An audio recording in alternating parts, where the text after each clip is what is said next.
Hello mga kitchenette, this lamb dish is simple, just grilled, nothing fancy. The focus is entirely on quality. When the meat is this good, it doesn't need much else. Today, nakabili tayo ng New Zealand lamb. Pa-marinate natin kay Daddy Chef para ulamin natin. New Zealand's lamb. Ayan na, buksan na natin ang marinate meat dad na lamb para iprito. May na natin lagyan ng oil kasi may sarili na siyang oil na marinate siya. Yan. Why? Kasya sa atin ng frying pan. Pour natin ng oil kasi may lasa pa yan ng marinate yan. Yung spices sa pag-marinate. Okay? Yes. Lamb done. Wow. Wow.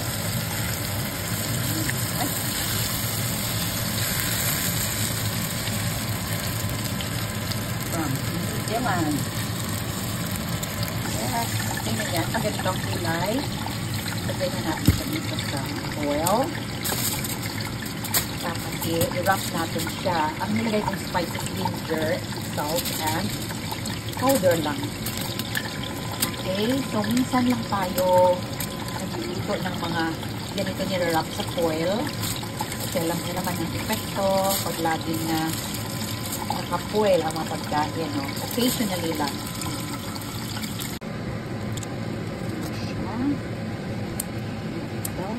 Ito. Wow, ito talagang ano siya, lean meat, oh. Lean meat talaga siya. Ito nagustuhan ko sa lamb kasi hindi siya tabain. Wow. Harap ng pagkain, God. Wow, really good, babam. Harap ng pagka-marinate na pinipilig yan pag sinabi masarap. Pero in fairness, masarap. Honestly.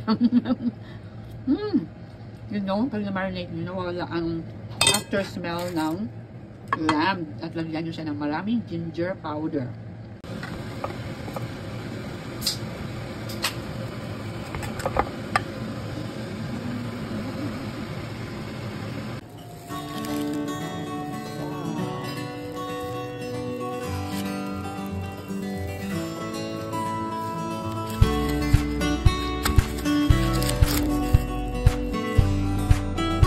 Ready na ang ating lamb shank.